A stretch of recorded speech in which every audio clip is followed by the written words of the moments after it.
In a quiet suburban town, there lived a teenage boy named Ethan. To everyone around him, Ethan seemed bright and carefree. But inside, he carried a silent kind of exhaustion. Ethan wasn't stupid.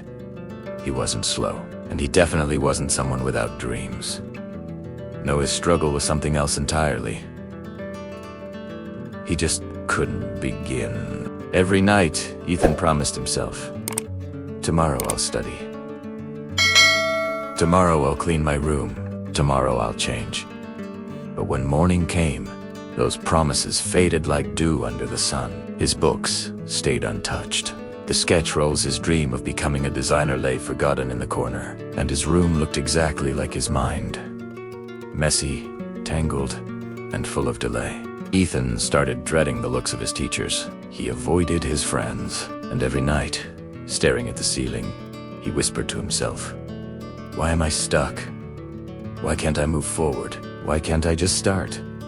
No answer ever came. One autumn afternoon, Ethan's uncle came to visit. Uncle David wasn't famous or wealthy, but he carried a quiet strength and made everyone trust him. Seeing Ethan's heavy eyes, he didn't ask many questions. Instead, he handed him a small worn notebook and said, "Every day, find one beautiful leaf from the backyard. But you can only press it into this notebook if you finish the most important task of your day. If you don't do it, you leave that page empty. After 30 days, bring this notebook back to me."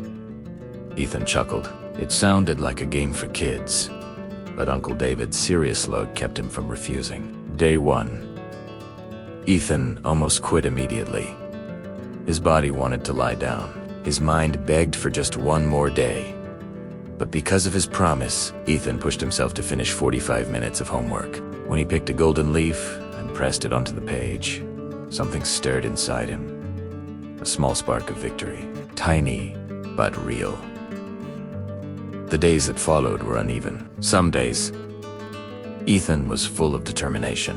Some days he failed, and the blank page staring back at him felt like a quiet reminder. Some days it rained, and he had to search hard for even a single fallen leaf. But little by little, the notebook gained color. Each leaf was a promise, a small proof that Ethan had won another battle against himself. And as the notebook filled, Ethan's heart began to fill too, with a growing sense of hope. On the 30th day, Ethan brought the notebook to Uncle David. David opened it. Out of 30 pages, there were only 18 leaves. The rest were blank. Ethan felt embarrassed. "I didn't change much. I missed too many days." But Uncle David closed the notebook gently, rested a hand on Ethan's shoulder, and said, "Before this, you had 0 pages filled, 0 discipline, 0 new habits. But now you have 18. People who change their lives aren't the ones who succeed every day. They read the ones who don't give up the next day." Those words slipped into Ethan's heart like warm sunlight. 1 year later, Ethan still kept the habit of starting with one small action a day. Not collecting leaves anymore, but writing one line in his journal, reading for 20 minutes, sketching for 30, or cleaning his space for just 5. Those tiny choices pulled him out of the mud of procrastination. He became more focused, calmer, and far more confident.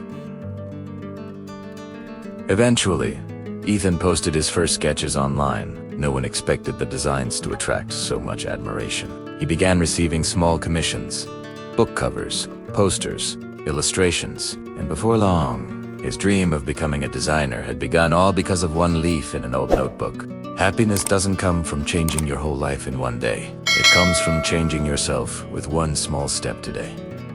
You don't need a perfect plan. You just need one simple habit, and it will open the door to the better version of you.